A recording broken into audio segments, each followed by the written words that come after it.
Hey, folks. Phil Davis, Ancestry Lands, ancestrylands.com. Let me see if you all can hear me here in the chat. Give me 1 second, folks. Sorry about that.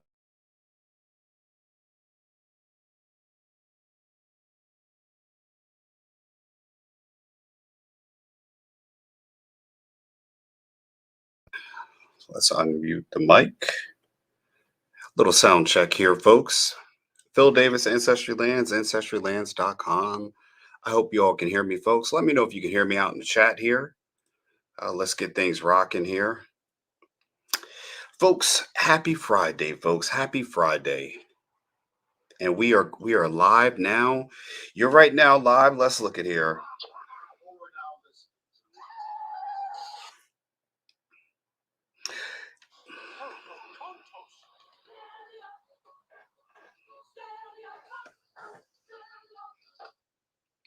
Folks, how are you? Phil Davis here, Ancestry Lands, ancestrylands.com. Folks, it is a happy Friday, folks. Happy Friday. One of the things that I've wanted to talk about today, folks, and I hope you like the new setup here. Uh, Give me 1 second, folks. I feel like we're okay. Nope. Okay, let's see if we can hear me now. Okay, so we should be able to hear me now, correct? You're now listening to. Okay, we should be able to hear me now in the chat. Okay, folks, how are you, folks? Phil Davis, Ancestry Lands. We had a little technical difficulties here, folks. I'm just working out some things here on the chat. And folks, I wanted to ask the question. Today is Friday the 3rd. Folks, I got up there in the actual chat here. The question is things you should know before you get married. Relationships now, I believe, are in the dumps on average. Most people are electing not to get married. We talked about people being single, the single rate, the dating rate, but it all leads to somewhere. It leads to, eventually marriage or old age or, retirement, things like that later on in your life. And the question I want to ask people now is these are when and the live the title is put a certain way to make people understand, there are three phases in being married. There's three phases to eventually get to marriage. And I wanted to talk about that because I think it's something that people should know, should discuss, or should understand. And that's going to be our showrunner for today. Freestyle Fridays, folks. That's how I'm doing it. Freestyle Fridays. The the first phase of the mating phase or the courting phase, which every guy is going to do, is the dating phase. The dating phase. That is where I titled it, the I like you phase. That's the first phase, the courting phase, the phase of interest. And it does not matter which side of the aisle you're going to be on this, because anyone who's dating is going to fall into the I like you phase. Young people, puppy love, that kind of stuff. That's going to be there. That's going to happen. Young kids are, that's the love, the jitters. You're afraid to talk to a girl. You're afraid to, how can I say this? Um, you're not really yourself. That's probably the best way to put that. You have your representative there. You're also learning how to date and the dating process. You're seeing what strengths or weaknesses you may have as a potential dating candidate. And that's the I like you phase. There are three phases that I believe are in marriage. And you're not guaranteed to make them to all phases, but dating, engaging in relationships with a woman, you have to pass um, one of these phases, or you have to go into some of these phases. Now, again, there is a phase before this where you can actually, pay for it, if you will. I'm not advocating that, but that is sometimes how people, um, they that's their way around it. They're going to pay for it, completely out of the dating market themselves. The I like you phase, the reason why I brought up the I like you phase is because that's probably the heavily dominated area where everyone's going to start off at. All the kids, everyone who's, it doesn't matter what, if you're into same sex or another sex or whatever your sexuality, you're going to start there. That's going to be your starting point. The I like you phase. And I like you because I have an interest in you. That's why. You have people that you see or you're interested in high school, college, the bar, many of these different areas you find yourself wanting to engage a female or a male in, correct? This is your practice grounds, okay? And during this stage, you're learning how to communicate, how to connect, and how to catch the right one, the girl that you desire. And that brings me to my subtopic of, do we let the right ones for us go? Do we did you throw away the wrong one? Did you let the right one pass through your fingers? So when I'm asking this question during the I like you phase, we're going to delve into each one a little bit, as they come. We're going to talk about those things. Um, we're going to talk about them as they start to evolve and layer out. During the I like you phase, the male or the men, and I'm going to speak from my own experience too. What is set up in the dating or mating rituals, the dating rituals, is that the man is going to try to find some way to impress a girl. And olden times, or when I say olden times, so the girl, you would get some kind of inkling that a girl liked you, or a girl would get an inkling that a guy liked her, right? That's what you would find out and know from a person. And make sure everybody can just give me a thumbs up or something if you can hear me in the live stream there, because I'm not sure I have sound. I hope I have sound. I'm hoping I have sound. So when you're dating or you're interested in a girl, you come up to her. I don't know how the younger kids do it nowadays, but you let her know that you have some level of interest, or she lets a guy know she has some level of interest in the young man or woman or man on man, whatever else. And during that early phase, it's much of the guy trying to do the best he can to impress this girl, to grab her attention. And I'm not sure much has changed in 20 years from when, I was out there dating too as well. But the girl is, kind of filtering the guy and qualifying him, you know, his physique, his looks. And that sometimes is a shared opinion. And guys don't know that. Guys don't know that much of the girl's liking of you is going to be based off her circle of friends. Her peers will be judging her feelings, her interactions with you. So literally a guy, when he's interacting with the girl, he doesn't know that he has a council of judges that are meticulously looking at his actions that he's doing along the dating. So generally you're not dating one girl, you're dating a council of women. And and this is getting into the prize and the catch. They always say, "Oh, women are the prize," or "She's a great catch." There's no man part in that. There's nothing. Can anyone hear me in the chat? Can anyone hear me? Am I you're able to hear me in the chat? Let me see. Can I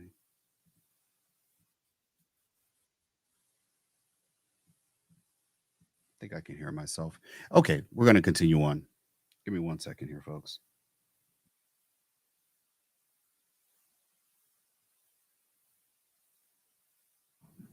I always try to have my wife check out, make sure the sound is good, whenever she's helping. I'm going to get into that part too as well. So again, when we're going back to the phase of you are dating with a with your you're dating with a young lady, you're really dating her and her friends. Much of that information is going to be shared throughout that chat group, if you will. And I don't think that's ever changed. The young man is generally trying to do his best to win her affection. That is sometimes done by the currency for his affection or her affection can be in many forms. It can be in the form of his popularity, that can be in the form of his physicality, his athletic ability, his academic prowess. Those can be certain areas that qualify him for her affection or her desire. For him, it may be just as simple as her looks. I mean, guys are visual creatures. We tend to go off of looks, heavily into looks, correct? I mean, that's no secret about that. Men are visual creatures. Men are men are men are looking to get a woman because of certain things that she has. It could be somewhat physical, it could be something in her smile, the way her eyes are. And men tend to fantasize or fetishize how they view their attraction to a woman. I'll explain. And I apologize for the opening, folks. I kind of, as you may notice, I put some lights up behind me. I'm doing a little bit to kind of jazz up the scenery there, give you all a little bit of effects. But it's very important that we talk about this point because many men go through this and there's not always some guidance for us during this stage. You know, mothers typically tell your sons treat her right, and dads are always, go get the girl, get the girl, get the boy. And like I said, that the man now has a fiduciary kind of responsibility because the once the girl is going out, you want to go out for a date. First, there's always usually some phone conversation, and now that may have metamorphosized or evolved into texting. Some form of communication is done. There's an exchange, okay? And I'm going to talk about the value of these exchanges too, because sometimes men are not aware of the environment that they're dating in. They're not. If anybody's watching, let me know, please, because I want to make sure there's volume in the chat here. When a young man is courting or looking to gather the attention, he understands that he's not only against the friends that are in her circle, he's also against any other males that or even females. You have to count females that are going to compete for his her desire, her affection. This is pedestalizing a young woman and how she's receiving signals based upon her value and worth. I'm going to say to my shame at the gym, anybody knows about gyms nowadays? I go to 24-hour fitness. At these gyms now, the gyms are set up where they have sometimes like a little movie theater and the aerobic areas where you can do treadmills and stuff like that. You know, let me just text my wife real quick and make sure she can hear me. Okay, you're good. We can hear you. Thank you, sweetie. Thank you. See, this, one good thing about a wife, I can't hear myself. I can only hear myself talking through the mic, but I don't always hear if you all can hear me. So I have my wife, hey, can you hear me? Things like that. She was texting me one time and I wasn't listening. So she's my sound check person. Thank you, honey. Appreciate it. And the reason why I'm going to go into this a little bit at length, and again, I do want to tell people I will start having people, if you're watching or anything else like that, and a person does want to come up, I'm going to figure out a way to invite people to come up and chime in and give their say. I do want to hear from my audience. I do have an audience, despite what people may think. And you build an audience slowly, folks. If you want to do something organic, you have to build an audience slowly. And I'm not talking about my wife. I don't want to hear from her. I hear from her all the time. It's not her opinion. I know her opinion. I say that jokingly. But when you're in this phase, and you got to think about this, that most girls are trained or raised to stand from the pedestal point of the relationship dynamics between a young man. And there is a certain reason why it should be that way, and there's reasons why it should not be that way. I think the burden and the proof is for the guy to say that, hey, and the vast environment of competing males and females, and please, if people disagree with me, please comment in the chat and let us know. Go on Facebook or go on YouTube. We're on YouTube, Facebook, on my business page, Ancestry Lands. If you do not have access, but I would encourage people to go to the Facebook page and the YouTube page. I'm sorry, excuse me, YouTube page, and comment, like, share, and subscribe if you haven't. But when that's happening, the girl is more on the receiving end. She's receiving the affection. The burden of proof is on the young male. The young male has to do everything he can to show her that he should be her boyfriend. And even though he may get selected, and that's not always upfront, and this is to people who have daughters too, just understand these dynamics can later on hurt a woman as she progresses into these later stages. Okay. And this is why I'm saying it's important to understand these dynamics when you are going to say I do, especially for men, young men. At that time, the young male has to show he's either popular, he's either athletic, he's gifted, he has a certain level of attention to him, he's either smart or capable in some way. The female does not have to do the same equivalent to prove to the male that she's worth giving the affection to. The onus is not on the woman now to say, "Hey, um, I have to show him that I'm worthy of, you know, being the girl chosen by him." That only exists with the top tier of whoever's in that, high school dynamics at that point. This is true. The girl, when a guy approaches her and likes her, her friends are there to, girl, he's cute. And again, sometimes a girl also, the currency for her wanting to be with the guy can be also that another girl in her group desires him too. That competitiveness can cause her to, prematurely say, well, I like him because I don't want her to have him. I've had this happen to myself. With men, there's pretty much when I say a turn, I don't want people to misconstrue what I'm saying here with it. When I say a turn, if a guy likes a girl, typically there's a pecking order.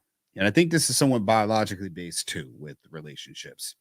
The pecking order is a guy likes a girl. He kind of says, "Hey guys, I'm interested in that girl." And guys kind of know, "Hey, look, you know what? Like let him go and try. If it doesn't work, then another man is generally, there's some unspoken rules to this where another guy can go and try his shot. Some guys will even compete. Some guys, it will be a gentleman way to do it, or some guys may end up throwing hands. You know what I mean? And hopefully it doesn't get to the, method of doing things. But still, these are all factors that play out over the desire for having a woman's affection, attention. And it's still in all these situations, the girl does not have to do anything to exchange or give back in that. She only has to approve or deny. Okay. It's just young teen girls start off this way. And if they are really popular or good looking, and think about all the guys or girls in high school, or when you're coming up and you're young and you're starting to date and get involved even more physically with younger women or men, the women have somewhat the same way, but it's not with the common boy, okay, or common man. I'm going to use man in the term of young man, meaning young, preteens, and like let's go 15 and above because I don't want to go in some gray areas here. But when we all are 15, 16, generally the popular guys that most people desire, that is the currency that needs to be paid. I'm sorry, the way that girls get selected out of that bunch is they're now competing. That's the guy's his standard. His gold standard is his popularity. Top athlete, a guy like Avon who's going to the pros. He now his standard, his monetary denomination of currency is his popularity. His looks may not matter at that age. Not that Avon's a bad looking guy. Paul's, I'm not, saying that. But again, he has choice pick. And now girls have to vie against each other to pick that top guy. Many people talk about this. I think this is the Pareto principles. It's elaborated on, but no one explains the dynamics of how that plays out over time and how it ends up most likely destroying more relationships because of that Pareto principle. Pareto principle, you can look it up, but it's typically where a lot of women, and you'll see this, and you're growing up. We all have went through this, right? A girl that we like that's going after the bad boy or the super jock or the someone else, and we don't have the it factor for her affection. Sometimes what you may do is she may have been dumped by that guy and you're the friend waiting in the wind, which now people call simps, which I don't always agree with that guys are simps. A lot of men don't have the it factor. I wasn't always as tall as other guys. Some girls want a guy that eventually became now they want a 6 foot guy. But again, more the top 20% of guys that are popular in high school, they generally check off those boxes. Do people, women instinctively want a guy who's 6 foot? Not always, but again, when you're dating or trying to court with a woman, sometimes the group desires become the individual desires. Most men don't know that. Most young men don't know that. Sometimes a girl's friend's opinion of you can literally decide your fate of whether you can be with her or not, because women tend to turn to other women for cues in this young age. I'm not talking about older women. We're going through the phase now. And that's why I say I like you, I love you, and I hate you. We're going to move through this gamut. At the top prettier women and the athletic guys, the guys who are the what we call now alpha males, which used to be the jocks, the bad boys, the guys who had their pick of the girls pretty much are going around and selecting girls, and girls do it too. It's an equal exchange. They're on the gold standard of the market at that time, and everyone else is done. It has the what we call the leftovers. You know, the popular girl. And I'm gonna say it too. To my shame, I'm gonna get back to the gym thing real quick. When I'm at the gym, and yeah, I'm a grown man, 40 something years old. I'm at the gym and the gym has on Mean Girls. I just want to look at something because I hate at the gym now. You can't watch people because you don't know if somebody's going to put you on Instagram and TikTok. So I go into the movie area. It's dark and I get on elliptical. They're playing Mean Girls. You might see Mean Girls, Rachel McAdam, Lindsay Lohan. I don't know. Just a whole bunch of girls. And I'm not watching the whole thing, but I'm catching whatever my workout is. And I'm noticing how the lead girl is dictating the look and the behaviors. And I know this is a movie, but it is somewhat accurate in the sense that it talks about dynamics between a group of girls who are friends. And it talks about the anti popular girl group, which is, the geeky girl, the nerdy girls who their value is who they are, not what they look like. And in these dynamics, even if the one girl wants to become prettier, there still is the reverse happening in that same group. There are a group of girls who, they may not be as pretty as the top 20%. And one girl starts to bud a little bit and become a little bit more prettier as she gets older. Well, that girl now has a choice to make. She can either leave that group, that clique, if you will, and move into another one, causing division in the group, resentment in the group.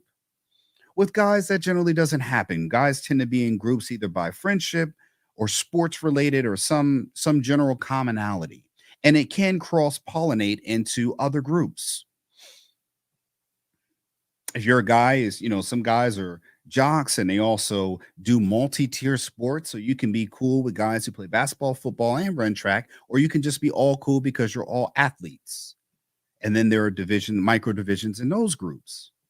So when dating, the guys, the exchange again here is looks and popularity.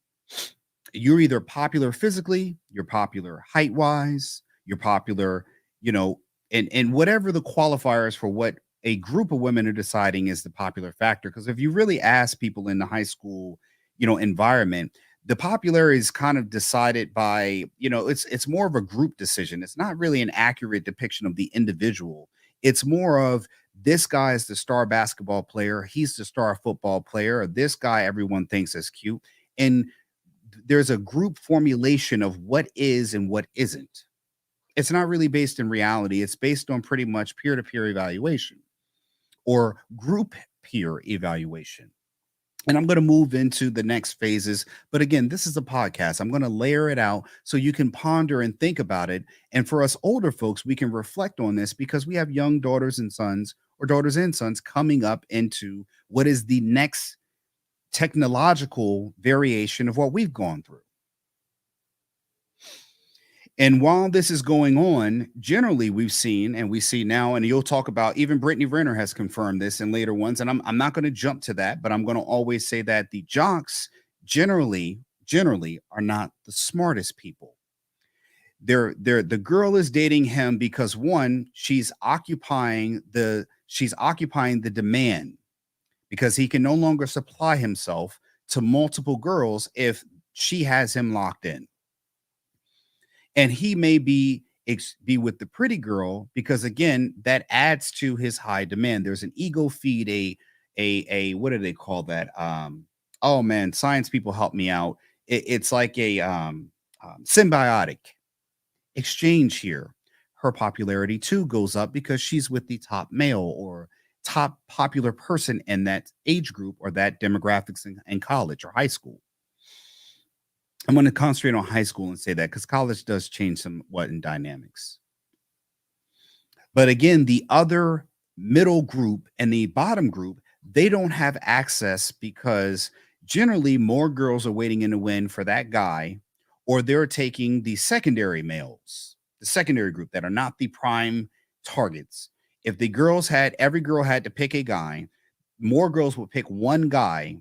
And then if they don't get that guy, they would pick the second option, which becomes the second best. But their main desire is not met on a 1-to-1 ratio. They're watching a girl have that guy, have her turn, and it could be for as long as 4 years. They're, high school sweethearts. Maybe not today. And that guy may trade out and say, I don't want that girl anymore. And the girl may trade out or do something to sabotage that relationship and get that top tier guy. This is going on unbeknownst to us while we're going through high school and those dynamics. There's psychological imprints that are made because we've experienced not being chosen or being the chosen or picking second best, not knowing we're second best. We're number two. We're not someone's first choice. Some people get a false sense of I'm a top pick because really they were picked number two after number one was gone. Because it cascades down along that order. So we're all growing up. Every person in here is fitting into one of these cosms that I'm talking about in this relationship. This is the I like you phase. And some people may not have to do as much as the next person to win the affection. It's kind of there's a gradient on, and when I say that, I mean it's that it's not go out to date. Some popular guys do not have to do anything for a girl's affection. And this transfers into the later stages in life the same way. I'm going to get to that too. I've had people say, don't belabor the point. But again, when you're talking about something that transitions through stages, you really need to flesh out each stage. It is not as simple as people saying the Pareto principle, and it's a design with all these women stacked on one side going after 20% of men. You have to get into the detail because sometimes we always talk about number one, number two, but no people don't know if they're number three, number four, number five, all the way down to the bottom person on both sexes. And most times in certain spheres, they only concentrate on the man side, but they don't see that the parallel is happening on the women's side. Because how many times has a guy that's been popular passed over a girl in the same way that a girl has been with a guy who's popular and passed over a number three or number four guy? Or she was with a number three, but decided to go with the number one or trade up for a guy who was more popular, cuter. And a lot of that exchange is not based on independent individual value or intrinsic factors, such as you're going to school, you come from a well-off family. It doesn't always be there. There are white. I went to a predominantly white high school, and there was girls who like black guys too. They wanted to just be with the black guy because, excuse me, all they've known is just white guys. So sometimes your actual skin color, race, or ethnicity can be a currency of exchange too. When I say currencies of exchange, I'm talking about how people trade value for value. It can be one of those myriad of things. But again, most young people do not know these paradigms that exist within the high school structure. And they are never changing. All they do may shift out roles of what is popular now, but the dynamics still stay the same because humans are still mammal creatures that like, exchanges. We like human contact. We tend to form groups. We tend to have hierarchies. That's never going to change. What will change is how the paradigm shifts. Jocks may not be at the very top. It may be science guys now. That's still going to always be there, but it will change and it will fluctuate. So again, what's happening is that you don't know that you're a number 6 or 7. You may get a top tier girl, you may date a popular girl, but you do not understand when you are going after this girl or guy. And I'm going to speak from the guy point because I've never been, I've never, I don't know what a girl feels like. I'm just going to say is that from the guy's standpoint, the young men are going out to dates, they're buying the girls gifts. And on Valentine's Day, you rarely see a girl in high school give a guy a gift in return.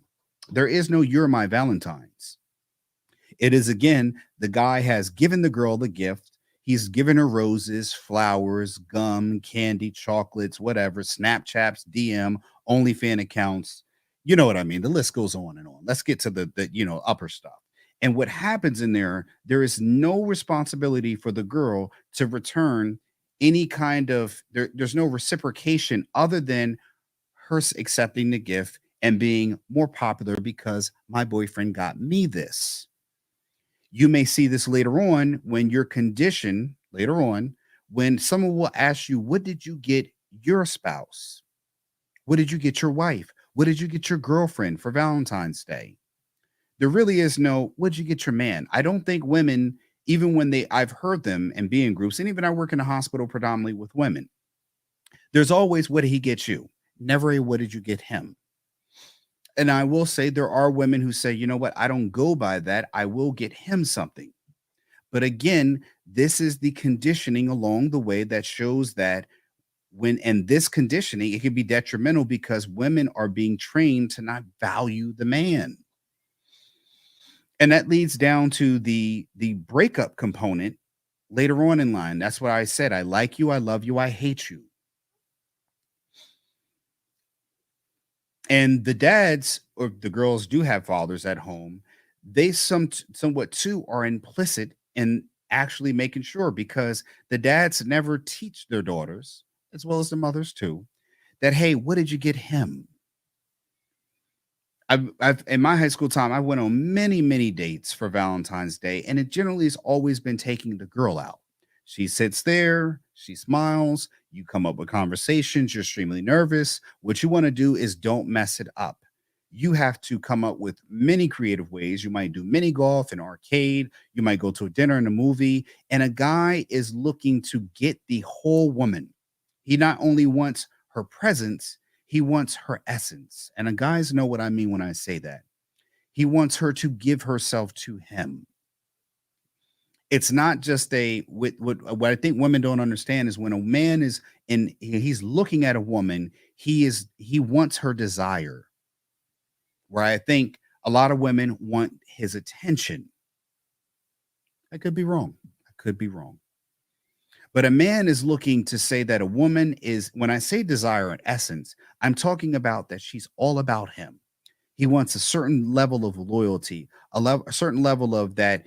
When you say claiming a woman, it's the fact that she won't veer off and go to another mate or another place, that he's got a good foundation to begin the dating rituals on a much long-term basis to see if they can qualify for a relationship, a long-term relationship. This is the middle phase of the I like you phase. And at this point, women, you can always disagree, but I would always say, please comment in the chat to show me where the women now has to. And this is not a dig in women. This is understanding dynamics and how they lead to divorces later on in life. And women are allowed to come in and say, hey, no, I disagree. That's bull. Let me get my sense because I'm about to curse. That is bull. That doesn't happen. Okay, cool. Well, let us know how it's different on a generalized term, because I've seen plenty of different guys, and there's so much in the manosphere and all these other spheres, and women talk about this, and this, but I do not see Valentine's Day commercials in our society that show a man getting something. I've seen a guy in a GMC commercial get 2 trucks. The woman wants the manly looking truck and he's get the other one, but he bought 2 trucks. She didn't want the truck he got her. She wanted his truck. But it was still showing that she had choice even when there was between the two. He got her a brand new truck, but she wanted the man truck. And then the guy's like, okay, I'll take, what is the girl truck? I don't really know. Unless it's pink, it's not really a girl, and I don't know. But that's our society conditioning there. The young man is now moving, hopefully, into the secure point of his young relationship with a girl. I love you. I That's what you see the puppy love. They can never separate. And I miss those stages sometimes. When you're older now in your 40s, you that level of affection where a girl and the girls too, she desires him. Her thing is the infatuation with being in the relationship with that guy. Young girls can be that way. They can be very deeply emotionally attached. But again, it's an emotional attachment to keep the guy so others can't get him, but there really is nothing she's doing to qualify the guy or even qualify herself for a long term relationship that will eventually shift out of this phase. It won't. It's not happening. Because again, we know everyone that gets a new car, once you drive that car for 6 to 7 months, you're going to start noticing things you don't like about that car. That's going to happen. You're going to think, oh man, it's maybe too small. Maybe I should have got it this. Maybe I should have got that. That happens once the newness or novelty has worn off. But for young people, they can go a long time before their novelty wears off to now they have reality based guys glasses on or eyes on, where they start to see the cracks of imperfections hidden in the earlier phases because they have only met the representative or a person who they didn't see. They saw the representation of what they wanted, meaning the popularity. He was a sports guy. He's going to the pros, but we didn't know if he even washed his ass at all. We just know he was going to the pros. He's popular. He's this. He's that.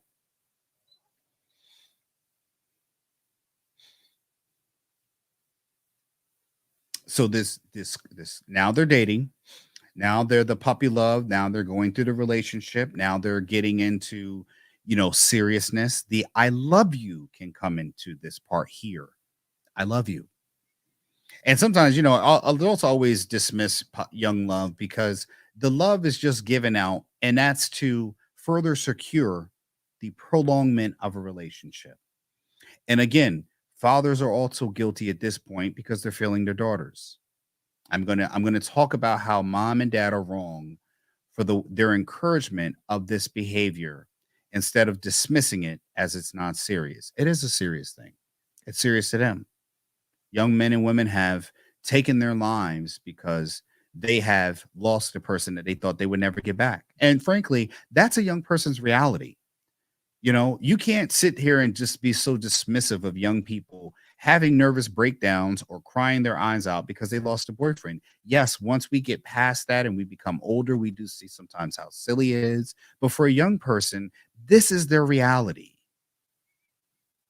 And part of that is because the pedestalization of a woman and the mate that she selects, the higher this pedestal, the higher the pedestal on the other side that they go after. So when they lose that, the young person looks around and they don't see another mate that's this high or higher. They now look and now they look down and see their selection and they get afraid of heights because they're high up the pedalization, not down on the ground where they feel safe. This is why we talk about a lack of options now. I'm breaking it down. This is the scientific explanation of how divorces end up becoming divorces. And you could disagree, but again, no, I would love to see. That's the one thing I do. No one takes the time to explain these things to a greater detail. They just give you pretty much the cliff notes. And I'm talking about how psychology along the way builds up these imperfections that lead to devastating results later on in life because they're not fleshed out. So the dating is going on, and I love you is brought into the fray because it is now meant to solidify any shaking. That's synonymous when you get older to a baby coming in to give the marriage a little bit more life. It's the same exchange happening. It parallels along the way. Young people say I love you to get to a stronger bond to make sure they don't lose the person. It's not to gain them further. It's more to not get them to lose it or the strong liking really has nothing and it's a ceiling. So I love you's blurted out to say we've reached another level of emotional bonding, but really it's still not an exchange. And parents are implicit in that. They do not talk to the or train the children at a young age to understand their feelings. And not only that, the environment that they're walking into. When your child is in middle school, going to high school, you have to let them know the high school environment as far as groups, cliques, the hierarchies that go on, how feelings are going to come about, and the fact of when they're dating, they really don't know who the hell they're dating. They don't know anything about them. What they like is generally a group image or depiction, or it's a, microcosm of the culture of high school that's saying this is what you should desire. I'm not saying that you should interfere with that, but you should educate along the way. This is why girls will take a guy back when he cheats on her. Because again, the standard of value is not taught at that time. They're going off popularity and the basis of other people, such as their friends. This is why guys feel a great deal of anger when a girl cheats on them with another popular guy. He may want to fight him. Because again, what happens is his hurt is being ridiculed by his group of friends. Because again, you got to be tough for this, and this. And that results in sometimes violent outcomes. But he's never taught that you should never have given away so much to a girl who never gave you anything back. And that's what a guy is most upset about. Is it the other guy got hurt? No. It's the fact that his investment, he's lost a lot of money, never got an ROI, and now he looks silly. But there was no promise that you were getting an ROI on that exchange because, again, you didn't look at how you were investing too much into a losing product because it never paid any dividends back. I'm getting some business game right here, folks. The girl is never, you see it all the time. It's always, I want a drug dealer. I sent my dad something about that. And Jason Whitlock, he put a TikTok out about the same thing. When a girl asks a girl what she wants, I want to, then it's black communities, drug dealer or athlete, jock, this, and this. That is not a person. That is an archetype. That's a type. Anybody can fit into that. You could have Jeffrey Dahmer fit into one of those categories. Don't mean you should date him. But parents are okay. They don't check that because maybe they didn't know. Maybe they weren't taught. So we're moving into this phase where the love exchange is given, right? The love exchange is given now. I love you is now happening. I'm in love, fully in love. Time is going on 5, 6, 7 months. And guess what happens now? Someone starts, maybe the novelty starting to wear off. You're now noticing things about them you don't like. This is where fights emerge in the relationships. This is where the reality of who people are starts to become ever so present. Or new interests or new hierarchies are being established as you move from freshman, sophomore, and junior and senior year. Excuse me. And now what happens is there's shifting coming. Parents see this, they still do nothing. They console or congratulate. But again, the girl, let's say it's the girl side, the girl breaks up with the guy. They break up, she's heartbroken. But there are no lessons taught from that breakup. Most of the time, the kids don't want to communicate with the parents, or the parents don't know how to communicate with the kids. There's most of the time, let them figure out. I would hope that nowadays parents take a little bit more active approach of actually talking to their kids, not right off the heels of a breakup. And again, what is the breakup is that they always tell the kids, you'll get over it. There's not a, hey, let's understand, why did you like that guy in the first place? And the child now can start to process and think about the choices they've made that led to an outcome that the person never really, did you do anything for him? Because I would tell my daughter, hey, what did you do to show him you liked him? Because a lot of times I'm going to relate to how I'm going to break this. You're going to love where I'm going with this later on, because you'll see how this relates to when you're in a marriage that also breaks it down. You know, there's no talk of what did you get him for Valentine's Day? Did you do anything? Did you send him a card? Did you tell him you'll take him out to a place? What does he like? What are his hobbies and interests? Have you asked about who he is? I was walking today, and shout out to Anish, my neighbor. We always do Monday and Friday walks. We tend to walk a couple miles together. His son and my kids, and they go to school. So it's just good to have someone that you exercise, you go on walks with, not that kind of walk, but I wear a weight vest and all of that stuff. And we talk as fathers, as husbands. And I told him, I said, how can I ever say I know you if I've never asked where you came from? If I've never asked who you are? Oh, Suki. All right. Okay. All right, Mr. Davis. I'm about to get you up in here. I know. Are you still here? Let me call him right now. We got somebody wanting to chime in here. Okay. Hold on. Hold on. Mr. Davis, are you still Chris? Are you still out? Are you still listening? If you're listening right now, let me know. Let me know. Just text me in the chat so I can bring you up. I'll send you an invite, okay? Into the link. I'll send you an invite here. Okay. I'm gonna send it to you in Facebook Messenger. If anybody does want to chime in on this, I welcome you to. I welcome you to it all because I do want people to chime into this. You know what I mean? To this component right now. Older or younger, why would it matter? It won't matter. If anybody wants to chime in on this, I'll have you on the show. I'll send you a link and you can join in on the conversation. I would love it. I would love to have that happen. Hey Chris, I sent you the invite here. I'll text him right now because I love it. I love it. I'm gonna text him right now. I just sent you the link. Chris, if you're listening, I just sent you the link in Facebook Messenger right now so you can see it, man.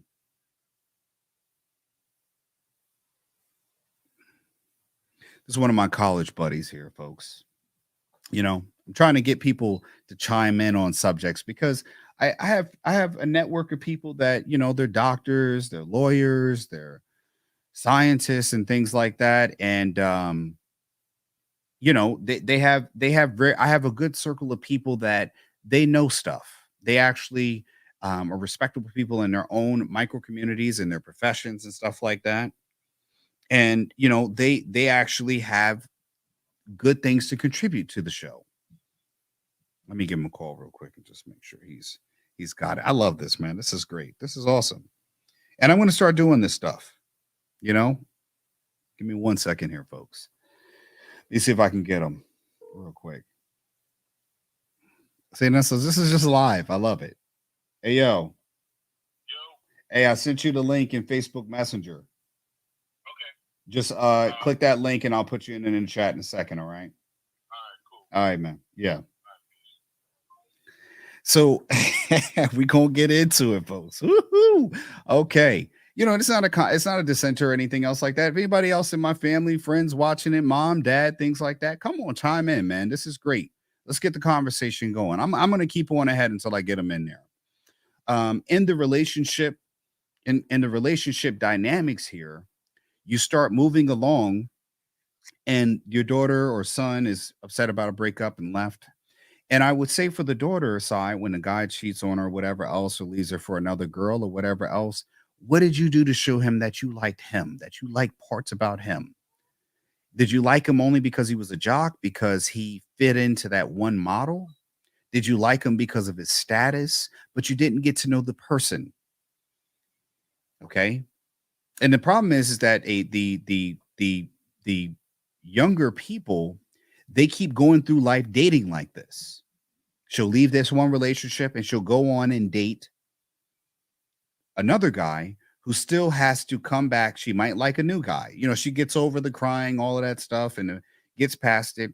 And then she sees another guy she likes. And she goes right back into the same formulation that led to failure before, hoping to be successful now, which is he's going to come to me, tell me he likes me, or I tell him I like him. And then what is he going to do from there? Chris is in here. Let me throw him in here. Hold on 1 second, Chris. Hold on 1 second. Let me throw him in here. Add him in the stream. Hey, Chris. P, what's up, Got man? your mic. Can you hear me? Yeah, I can hear you. Let Let me make sure I can hear him. Can you hear me? Okay. I'm gonna put him in here. See if you can hear him. Let me change my audio settings here, folks. Hold on 1 second here. Audio. See speaker. Pro to chat main. There we go. Can you hear me now? I can hear you. Can you hear me? Pro to chat. I can Hey. hear you. Okay. Good. All right. I hope everybody can hear Chris in the chat right now, so I can hear him. Can you hear it? Can you hear it? Yeah, I can hear you. Okay. Cool. All right. Can everybody that's watching tell us if you hear us both in the stream there? All right, what do you got on this, Chris? Let me hear it, man. Man, first of all, I would like to say that this podcast is awesome. A lot of times we don't share the things that we growing up as a part of our kind of training, and we get kind of locked in to these patterns based off of what we experience, and we're never conscious of getting out of those patterns. And so when it comes to even failed relationships, going from I like you, then I hate you, some people are trained that way, but some people just naturally get into that pattern. And it's good to recognize all patterns and then get out of them so that we can make those changes in our lives. But these things are so deeply rooted in our life. I like to comment on the segment that you were talking about in terms of the like patterns, particularly in the high school to college phase, where you're kind of learning yourself. So, growing up, you may realize that, maybe I'm an athlete. Like, for instance, me and you, we're not tall guys, we're short guys, but, we built our worth based on our environment around us. And at least for me, I kind of saw myself, and still, I kind of still do see myself as relative to anybody else. So it could be a tall guy next to me. I could be in the gym. So we're 42 years old. I could be in the gym, and I know that my workouts and how I'm working, 95% of the guys in that gym are not working as hard as I am, are not doing as much as I am to maintain my health and shape.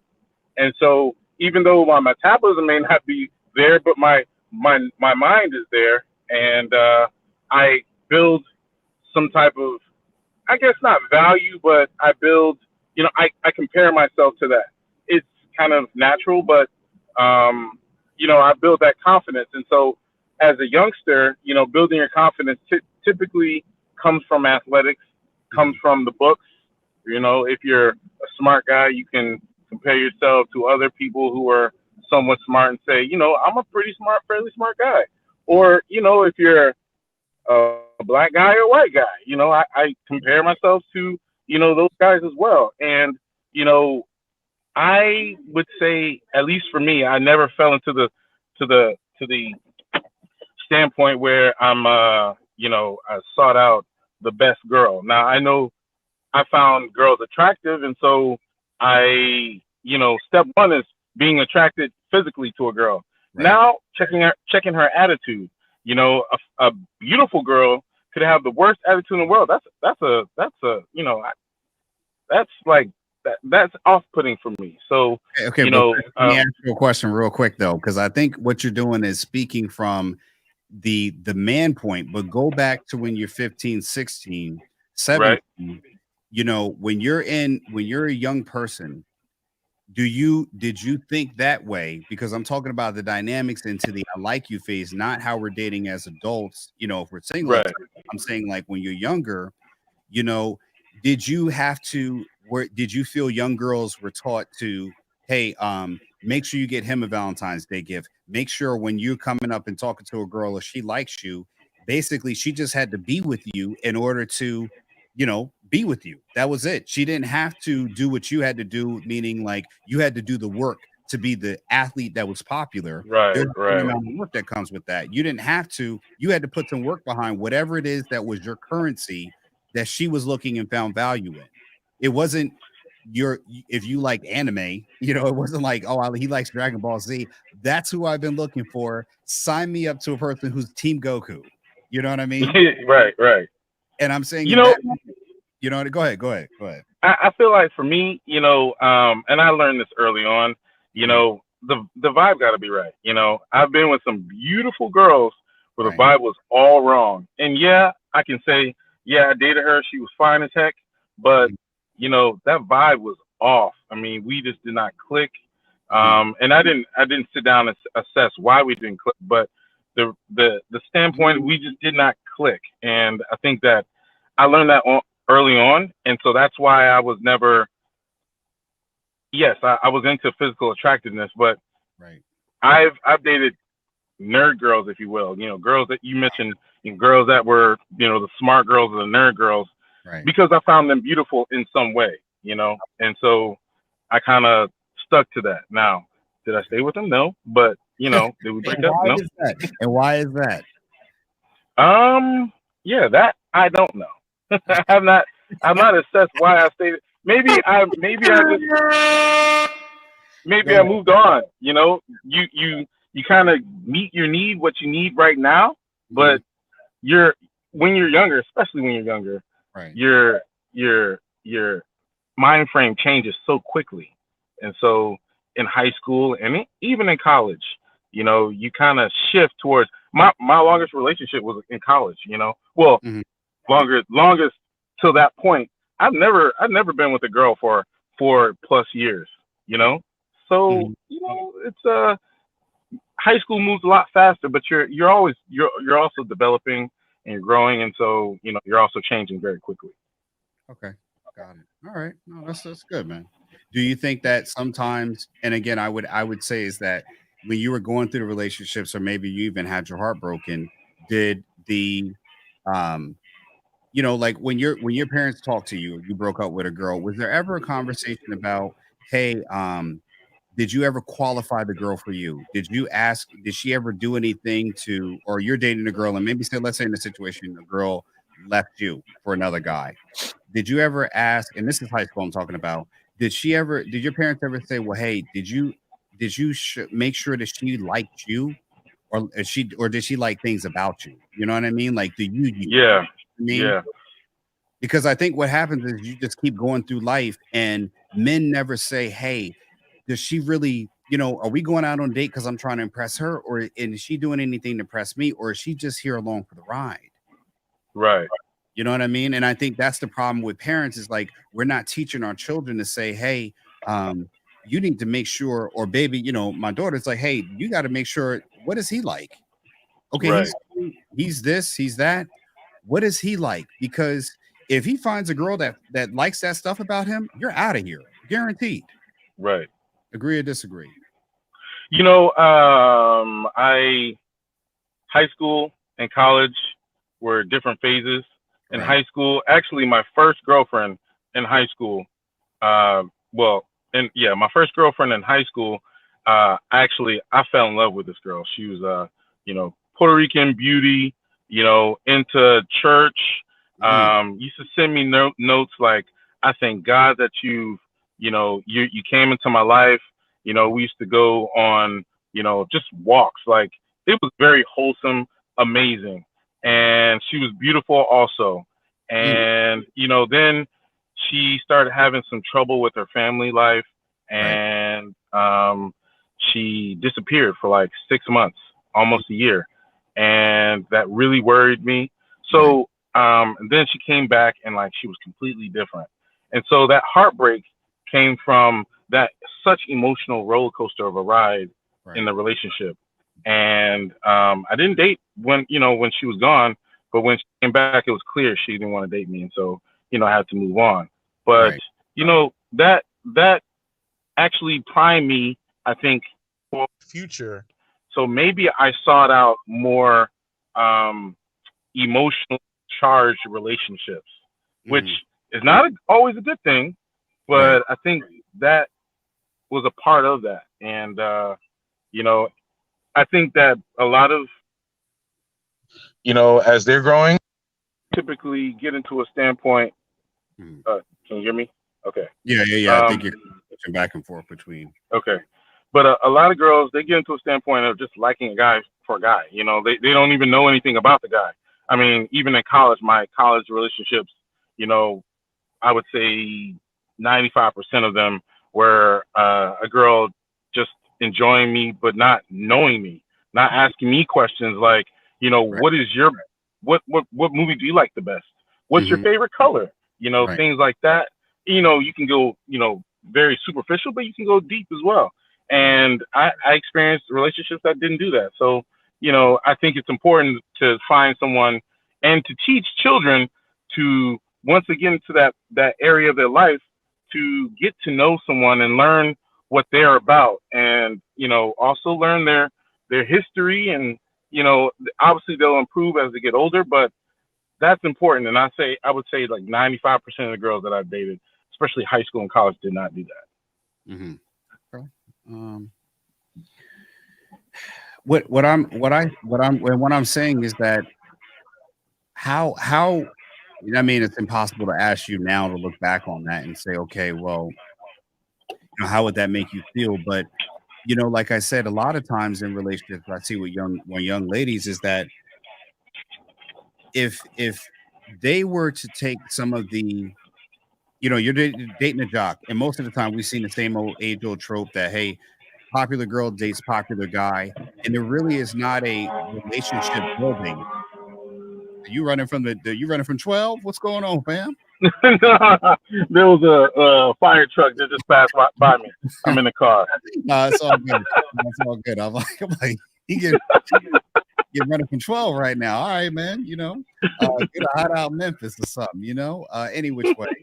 Uh, the parents. Okay, let me ask you this question. For the parents out there, do you think that's something that if you had to give yourself that advice, with dating girls, is that hey, are you giving your heart away too quickly, or your liking or affection away too quickly to a girl who doesn't know anything about you? And because when I got older, I started doing that.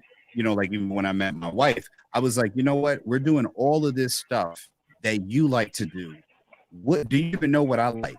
And she Right, stopped like, nah, right, I actually don't. And I was like, so why should we continue on dating if right, I'm just here to do everything to please you? You've got to right, qualify for me. And that changed things. I'm not saying, she was like, oh baby, this, but it was like it changed the tone from a her first to a we need to have a relationship. Even like watching shows, because I know that's like a relationship thing to do, is like, let's watch what she wants to watch. And I'm like, no, man, hell no. We're gonna watch some Transformers, Fall of Cybertron. You're gonna have to watch this anime with me and right, get right. through it. You know what I mean? Like how I was like, Dragon Ball Z, how many episodes? 1,000, and we're starting at Let's go. right, We're starting at one. right, right. And You that's know, I would say, you know, I have a daughter.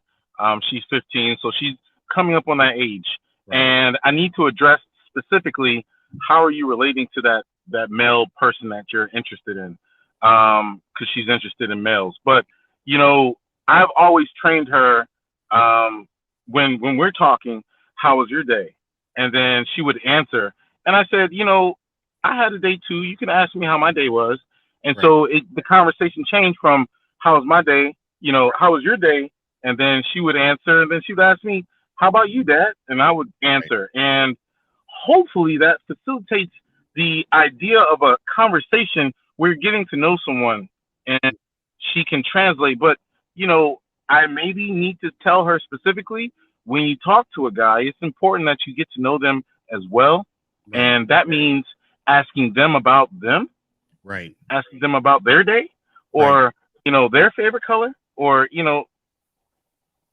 So I think I need to do that a little bit more, but You- I have tried to facilitate that. You know, teaching her to care about other people's feelings and care about other people's get to know other people, and that comes through obviously getting to know your dad. You know, so yeah. Do you see that there's still an element or presence of her interest in guys is somewhat dictated through the opinions of her peers or her friends? that, that way that I said earlier in the chat in the podcast is that a lot of times guys don't know that literally her whole friend group, you're kind of dating her friends and her because their opinions of you are what's being exchanged when, I like the guy. What do you think? And it's like, well, I don't, I girls will be somebody's hating saying that they don't think that she should date you and they want you. And then another girl is like, well, he might not be as tall as this dude, or he's more muscular. Everybody's chiming into that girl's formulation of whether or not you make the cut. And it's not if you were isolating her and she was looking at you on a one-to-one basis. Do you feel like that peer dynamic is still present in this day and age? Because you have a teenage daughter then. Yes. Okay. I think there's two elements. I think, when she was in sixth grade, so she was 11, in seventh grade, she was 12. I think she was more interested in guys that reminded her of me. And Got it. so, and we're talking about, Valentine's Day, getting them a gift. Yeah. And I would ask her about, tell me about this guy. And she's like, oh, he looks like you, but he has more hair. And, he's funny like you, he's smart like you, but he has more hair. And so, it changed from that to now. Yes, I think she is going by what, her friends have said or talk, the influence of her friends. Right. And I think as she moves forward in the future, I think she will find some type of combination in between me and what her friends say, unless she totally abandons that. Now, she is selective about her friends, and she also is anti-popularity. Like, she doesn't go for the popular guys, because I think she has also a ideology that, the popular guys are the butthole guys, which is not always the case. Right. But I think, based on things that she's experienced in her life, she's come to that summation, and hopefully she figures it out. Yeah. We want to, as parents, we want to try to make that road as easy as possible for them. Right. But at the same time, we have to allow them to figure a lot out on their own. Okay, but does that mean that there's no guidance along the way? Because what I'm getting to the part is that, when you keep pedestalizing or enforcing a pedalization of, popular guy, popular girl, and that moves up into college, and then that moves up when you get out into the real world, there's really no more room left for that. But when you're Right. in a relationship, after a while, you start noticing things that you don't necessarily like about a person. The novelty wears off. And now you really didn't do anything to cement an actual real foundation for a relationship being made. So what happens is you go from I like you, we may get married, if that model still exists, you get pushed into a marriage, and now you're right down divorce alley because realistically, you never really took time to get to know each other. Right. Yeah, I think that the popular ideology does go away. I hope, but in terms of training, I think the impressionable years of a child's life is from 5 years old to I would say 12 years old. After this is my opinion. Sure. After 12 years old, they're locked in, and they're kind of doing their own thing, and especially females, because they're so group oriented that there's a couple of loners out there, outliers, but they're very group oriented, so they congregate. And I coached track for a couple years, and I coached the girls team, and the guys were running on. I mean, they were competing, where the girls were sitting there talking, and I had to break them up and say, guys, let's stay focused on what we have to do. And they do things more in a group setting, and so they're very influential on each other. But I think the core of a person's being, especially a female's being, is impressed upon them, from like 5, but more so 8, from 8 to 12. Cool, man. All right. No, I appreciate that, man. And thanks for chiming in, man. I'm gonna drop you down and everything, and man, have a great weekend. Right. I hope you talk soon, man. And always chime in if you let me know if you got something to say. I'll bring you up next time. All right, man. I appreciate it. Thanks for the time. Not a problem. Take care. Well, there you go, folks. I'm gonna move this through. I actually got a text from my wife. My son's having stomach problems, and with kids, you just never know. So I'm going to move this through a little bit more quickly in that phase. Is that now you're getting to, and I think that's great. And thank you, Chris, for chiming in on that. That's great. But again, he did touch on some things that I said. Is that there is still some kind of peer review going on when you're dating. And again, what I'm saying is that later on, this is going to have long-term effects if this is not kind of broken down. And I respect what he's saying. You have to let him kind of figure it out. But again, what I'm saying is there's some element of guidance that we have to have. It's not telling them what they should and shouldn't pick, but getting them to understand decisions they've made that have led to certain outcomes that they're experiencing now. Sometimes you need to show children, hey, you made this choice, then this happened, then that happened, then this happened. And then after that, this is what occurred. And what you hope is before they get to the time where they're making serious decisions, that the child is starting to kind of look at decisions that they've made that led up to a point of, hey, this is a disaster, because inevitably they're going to go through it again. Life will keep giving you the same decisions or same situations a lot of times. As time goes on, it will keep on spinning it back out to you, and then you'll face with the same circumstances again. It's life will keep on doing it and do it till you learn. But sometimes that results in a divorce, things like that later on. And that's what I'm saying is that when you're moving into now, you're going to live with someone and you're still trying to impress the woman and things like that. But again, the dynamics start changing because, like, yo, I got to go to work, man. The bills become more important than your beauty. The woman said, yeah, I know you're a jock and everything, but right now, the lights matter more than you being a jock, more than you being popular.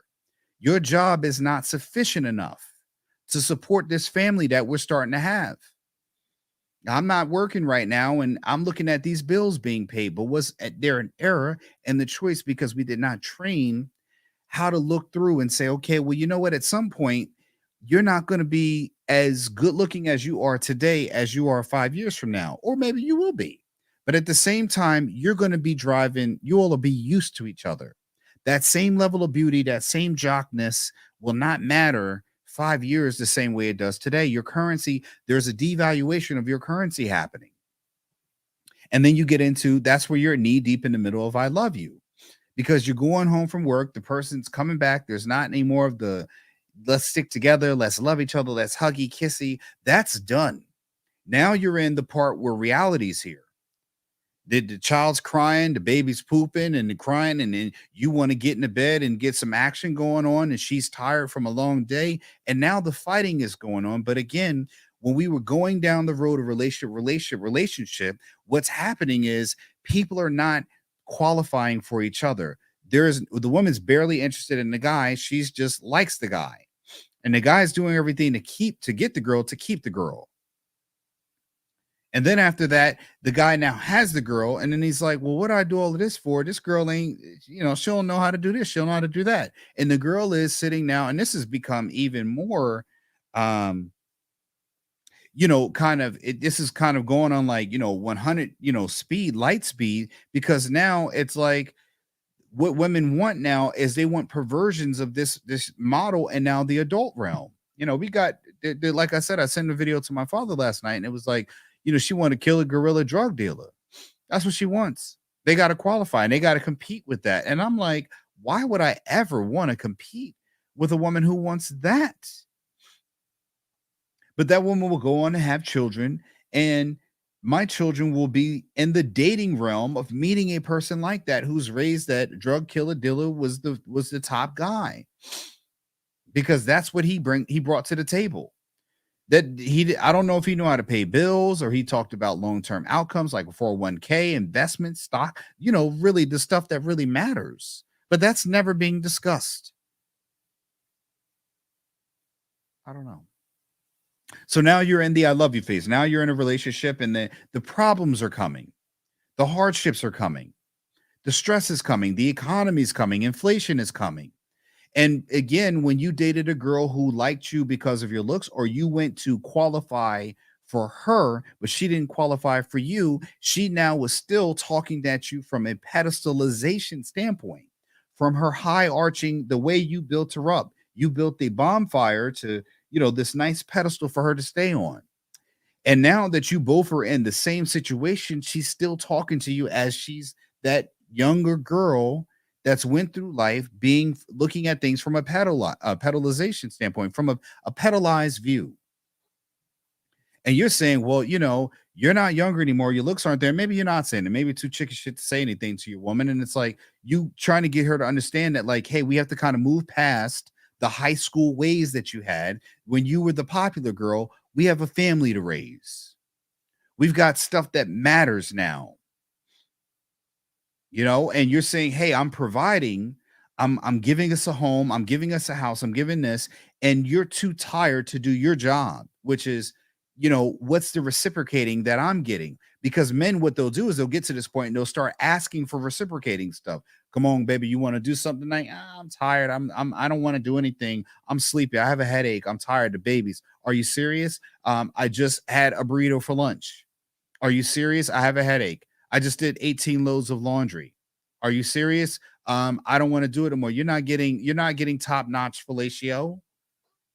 Your toes are not curling at all. She no longer is juicy in the coochie for you at all. Bars. She's no longer, there's no longer soaking of the bed. Hell, you might have to be quiet or have to be told to hurry up in most cases. Who knows?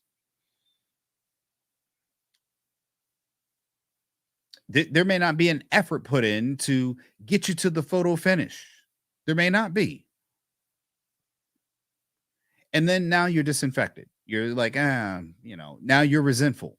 Now you're bitter. Now you're hurt. And now you're wondering or pondering whether you should get out there and step out in these streets and make another choice.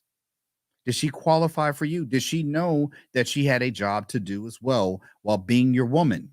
Or did you pave the road to say that every time it was just, yes, dear, happy wife, happy life, happy woman, that's it. I don't want to hear her nag. I don't want to complain or whatever else. And again, that is more carpet rolling out for her to still be on her red carpet for pedalization. And then when you finally make her work for something, there's a rejection. And is it the woman's fault? Not necessarily. Because when you go back to the top level guy, he didn't have to do anything. And I'm told you I was going to connect those two. He didn't have to do anything to win her affection. He just had to choose her. And you're putting yourself in the same role as her when she's dating the top level guy, because she's put him on a pedestal and you put her on a pedestal instead of talking to her one-to-one. There was no work, division of labor. There was no labor she had to do to get with you and stay and maintain a relationship with you. And guys are more not willing to argue, make demands or requests, or go through the harder road because why? And that's part of guys' nature in some aspects. But again, it is a fault that causes us later pain down the road.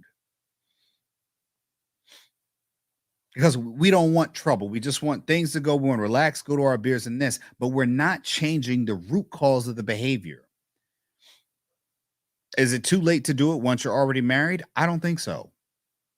Because what happens, what you got to do is actually, you've got to go a longer amount of time correcting behavior you should have corrected in the beginning. Or you should have disqualified them for it in the beginning. So you have a choice to make.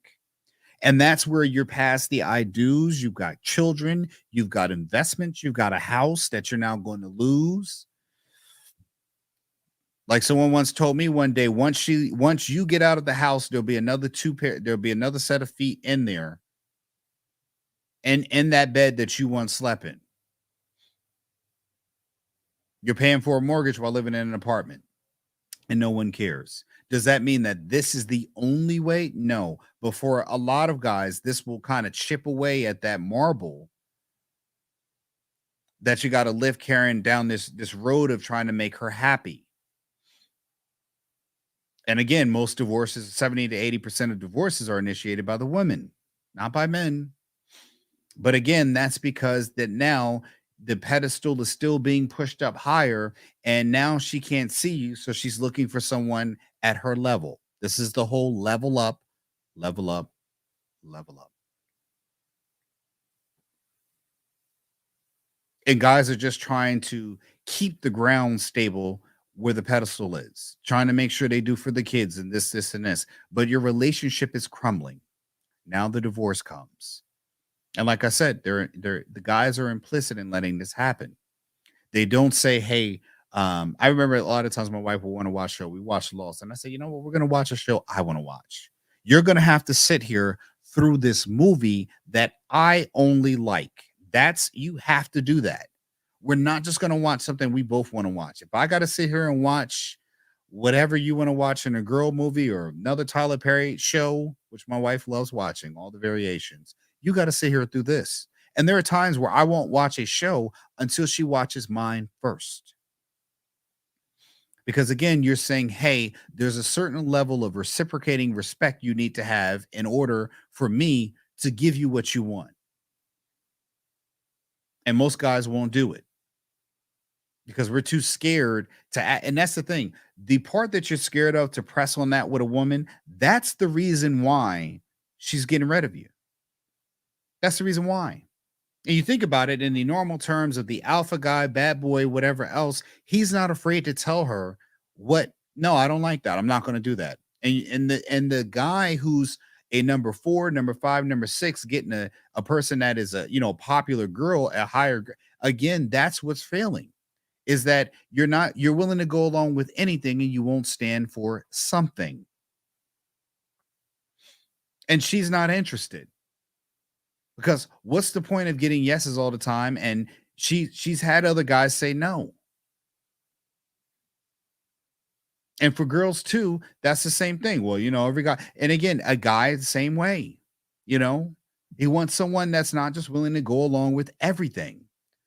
Someone that he can talk to and say, hey, but again, I think sometimes women take that and they morph that into something that's hideous, like, a disagreeable woman. Attitude, overly opinionated. I ain't gonna do this. The cookie mindset, did that. Oh, girl, going that kind of stuff is detrimental to a person who wants, when I say is a balance of exchange. And it's now to the point where a man providing for a woman, it's not enough. Simply making sure that you have a roof over your head and provisions is not enough because a woman's saying, well, I can do that too. Maybe not at the same level, but that I can do that too. And I'm not saying this is going to fix all relationships, but it definitely will make sure that men or women who are not in an equally yoked relationship can start getting it equal. Because what happened in previous times is that roles were assigned or just understood. It was a common cultural practice. It was traditional, old school, if you will. But that was society standards dictated that was your role, and people fell into them. And then some people didn't, and they became outliers.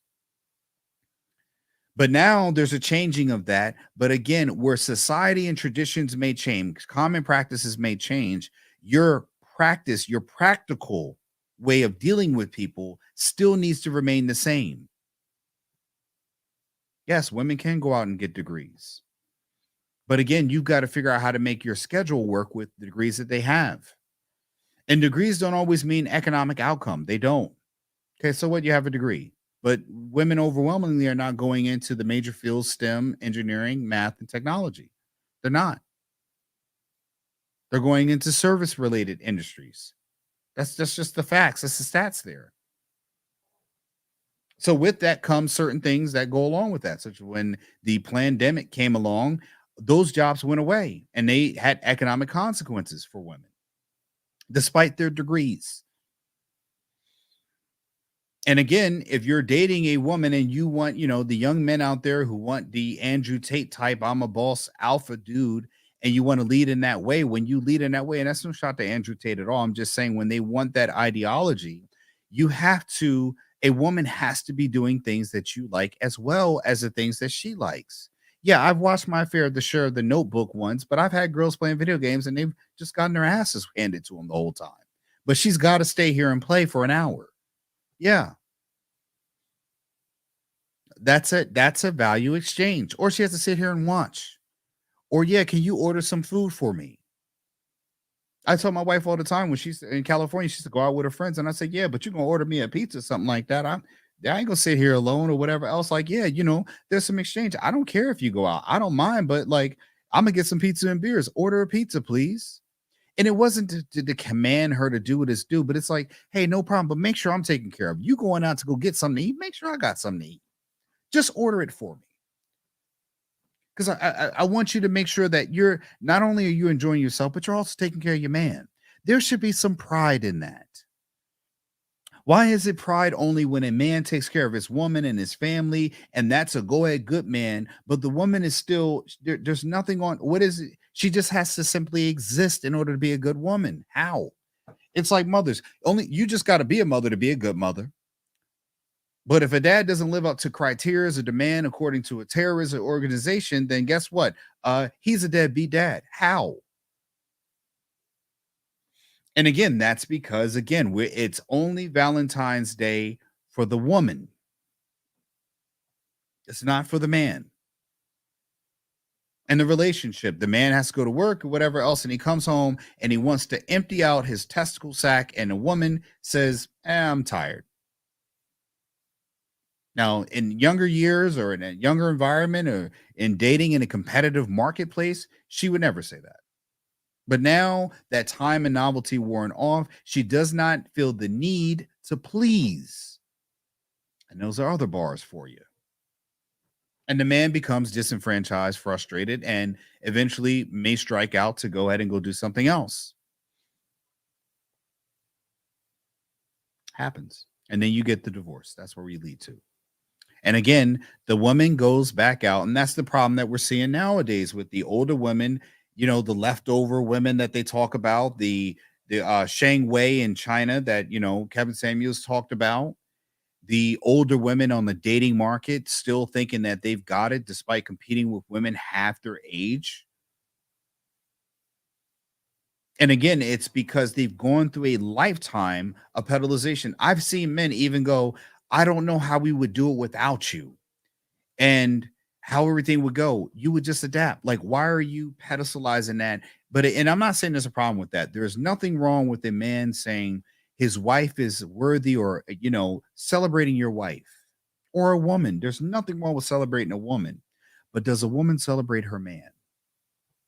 And again, we see it anytime in this society, a woman celebrates a man, it's looked down upon. And that is the pervading culture because, again, when they're younger, the boys are trained to get the gifts for the girls. Even in the shows, every kiss begins with K. It's the woman getting the gift, the marriage. Why is the man getting down on his knee, asking a woman to marry him, and she doesn't have to get down on her knee? She just buys him a ring later. They get upfront investments. Your anniversary, you have to get your wife something for the anniversary. Why? I'm already married to her. We both are married. It wasn't just her getting married to herself. I have to, why am I not getting something? Why? And that's the prevailing culture. And you have generations of people putting this into here. And again, if you don't get your wife something, try to see if people are okay with it. You got to be a strong person, sit around and be like, I'm not getting her anything. I'm married to her. I'm providing you with house, security, car, and everything else. Why do I have to give you more than that?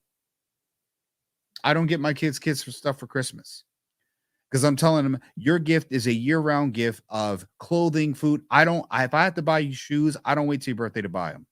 So why do I have to pick one day to buy you a gift in order to celebrate a holiday of gift giving when you get gifts year round? Why? Let your in-laws, grandparents, and all of them get your gifts, because why do I have to do more than provide, spend my time with you, educate you, do everything else? Why do I have to do more than that? And that's, again, parents doing the pedalization thing. We don't teach kids disappointment. We don't teach them hardships. We don't teach them that, hey, you got to do some work and labor. One thing I tell my kids all the time when they're playing video games, if you cut the video game off because it was hard, you're not going to be playing video games again. Because you need to try. You need to try. It's hard and we quit. But again, that's a teachable moment for telling my son, what are you going to do when you get out in life and it gets hard? You're just going to quit. There are no respawns to our knowledge. I tell my daughter all the time, hey, will you think that you're the only one that had a rough day? Is it only you? Is that only your toy? I have to separate her from the universe that she only exists in. But if you don't do that, daddy's little girl, again, it's not daddy's little boy. And we've had on this podcast, if a son loves his dad, everybody, it's a bad thing. We're preaching and teaching that a man's worth is only in what he does for others, not what people do for him. And why shouldn't a woman be allowed to celebrate a man? Why is that such a bad thing? Why? I ask. And that's the problem. That is the problem. Is that we constantly go through life pedestalizing one person, and it doesn't matter if you do it to a child, or you do it to anyone, you put them on a pedestal where they do not have to do anything to earn a reciprocal part. It grows into relationships that become perverted in a sense of that you don't have to do anything but just exist in order to have everything that you want. There's no burden of proof on a woman to do for a man the same way a man has to do for a woman. But we want equality. Or that's what they say. And I would say all the time, like, again, why does a man have to get down on a knee and propose to a woman? Why? You first of all, you drop in a couple grand. Let's just start there. And then after that, now you got to drop on a knee. You're now what you're doing is saying that she now has become the second thing next to God. All women are, God, woman, black woman is God, all of this other stuff. You're making them, you're deifying them. And they deify themselves to where they cannot be wrong. I don't know. Have you ever heard that? Try telling a woman she's wrong. And again, we train our daughters to be this way, to be deified. And it gets to the point where now there is no more room for God in their life. They are now their own God. Is it only women? No. But for a lot of people, the fact that you've been pedestalized so long in many different ways, you now become your own universe where you are your own God in your own universe. You can't be told you're wrong, whatever else. I'm bald.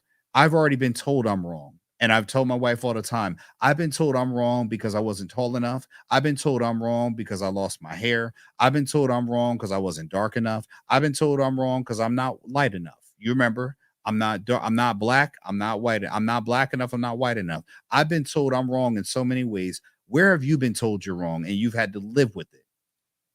Where have you seen someone tell you you don't make the cut when you are allowed pretty privilege?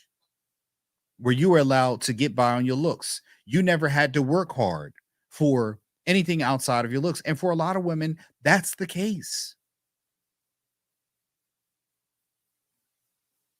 How many times did they pick the guy who wasn't really going to do anything for him? Parents told him you shouldn't date him, and they didn't care.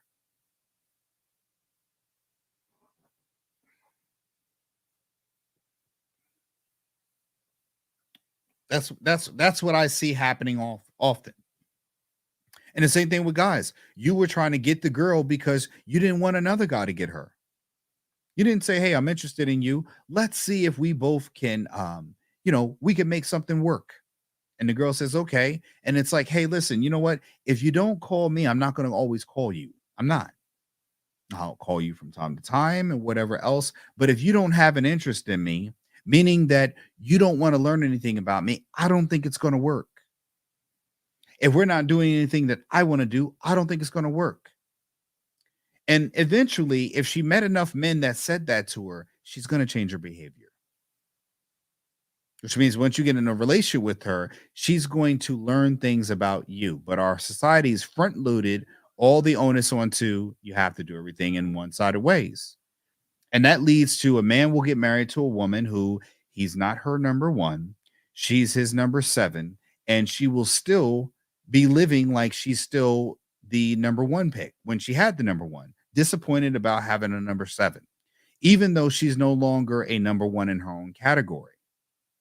And she'll go through life in that relationship, seeing and treating him bad because he's not a number one. And he will allow it because he's got a number two or a number one. He's got the pretty girl. And when the age and time goes on it starts to lose its luster and the truth comes out.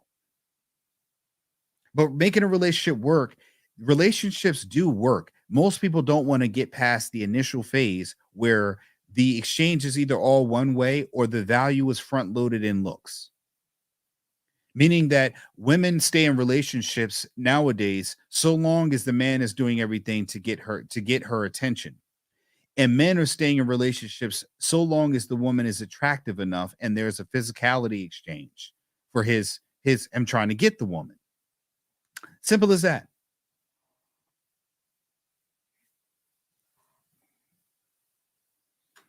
And when that runs out, when that novelty runs out, then there's nothing else. But by then, there's been the wounds been seeded, and the man's resources are cemented in the form of a house and a family. The woman now has, children now that she's, sired. She's been, seated with another man, and now you have to break up what is, a house that should have, furthering economics, and it's not there anymore. You got separated households. So, and again, this is going to happen. And the relationship could work if there was more attention given to a biphasic exchange of the individuals, not on the currency of why they're with each other, meaning she looks good and this, and that. She's pretty. And most guys stop just at that. And most women stop at whatever value they say that the man holds, but it's not the person.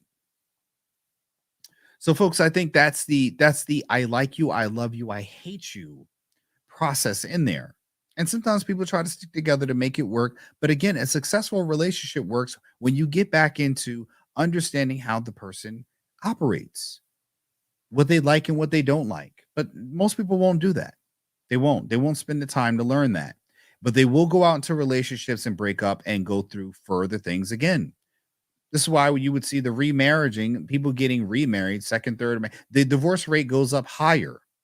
If divorcing a second and third time increases getting remarried a second or third time, the divorce rate goes up higher for you, then that means that's simply because you're operating off the same template.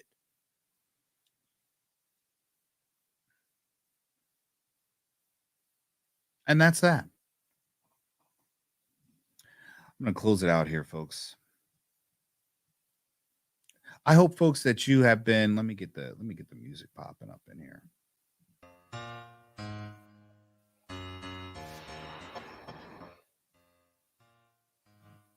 Folks, Phil Davis, Ancestry Lands. Folks, if you have liked the show, please donate. You see, I've got the lights up in the background. I'm going to do a little bit more to jazz this up so we can get this going, Folks, happy Friday, folks. I really hope that you have great plans for the weekend. Remember, folks, that the main thing you got to do, you got to make sure a person gets to know you when you're dating. If you're the one asking all the questions, if you're the one doing all the showing the front end of affection, you don't have to lead the person, but you got to let them know that, hey, look, you know what? What do you know about me? What do you know about what I like? Do you listen to what's going on in my day? Or are you waiting for your turn to speak? That's important. Does a person even talk to you about what they're going through? Do they ask intricate questions? Like, what makes you tick? What do you like? What do you dream of?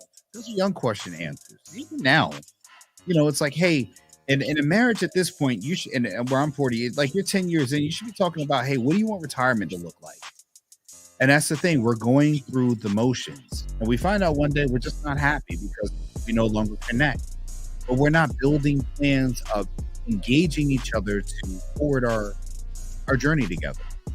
Completely agree with you. Folks, have a great weekend. We'll be back to you on Monday. I got to go see what's up with my son. Stomach ache stuff. It's in their stomach ache. Where is it? It'd be so much simpler if we just knew if they ate something, but kids, man. Any which way, folks. Phil Davis, Ancestry Lands. I hope you have been enlightened, educated, and mostly entertained, folks. Have a wonderful weekend. You were live with Uncle Phil. Take care. Are you curious about the secrets behind those who have made fortunes through vacant land investments? Look no further. We have the perfect solution just for you. Introducing Getting Dollars from Dirt, A Beginner's Guide to Vacant Land Investing. This extraordinary book serves as your ultimate resource if you aspire to make a significant impact in the real estate market. Inside, you will uncover time-tested strategies and expert tips that will effortlessly guide you through the realm of vacant land investing, regardless of your experience level. Bid farewell to perplexing terminology and overwhelming information overload. This book has been meticulously crafted to offer practical steps that will kickstart your journey toward financial independence. Discover the art of recognizing the most lucrative vacant land opportunities. Getting dollars from dirt leaves no stone unturned. You will acquire the confidence and knowledge necessary to make shrewd investment decisions. Secure your copy of Getting Dollars from Dirt today and embark on your path to wealth. Click the link in the description below to order your copy now. Don't delay another moment. Begin constructing your fortune today.